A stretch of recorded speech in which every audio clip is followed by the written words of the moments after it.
Well, you don't have to search far to find examples of fraudulent sexual assault accusations. Some of us have lived them. Some of those accusations are widely believed, but that does not make them true.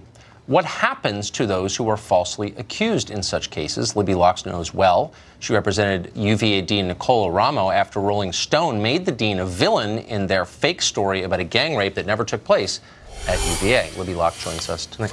So, Libby, the reason I was so interested in talking to you is that we never sort of follow up in these stories. What happens to people who've been accused of some horrifying sex crime falsely? The smoke clears. Nobody asks them any other questions. What happens to their lives? Well, it's a big problem when your name is dragged through the mud in the national press, like my client's was. Clients are faced with a choice of whether they put out a lot of money and spend on lawyers to litigate to clear their names, or finding lawyers who are willing to take on their case on a contingency basis and try and clear their name. And the hurdles that you have to overcome in a defamation claim as a plaintiff are incredibly high.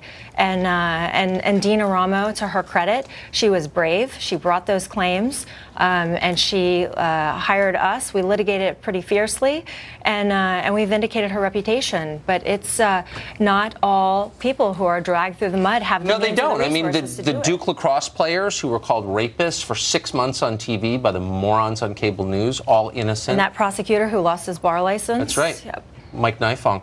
What about the kids in the fraternity who were accused of raping women when they didn't? Yeah. Did they ever, were they made whole? They had challenges too. One group of students brought a lawsuit in the Second Circuit, brought a lawsuit in New York, and it was dismissed. It was thrown out. They said, you can't bring it because you weren't named in the case. And they had to appeal that up to the Second Circuit. They waited years to have their chance, and they went back and Rolling Stone settled that case.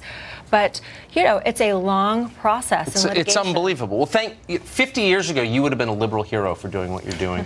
And I'm sure now they mock you. Libby, thanks very much for what you do and for coming and talking to us about it. I really appreciate it. Well, it's been an unbelievable day, but it's not over.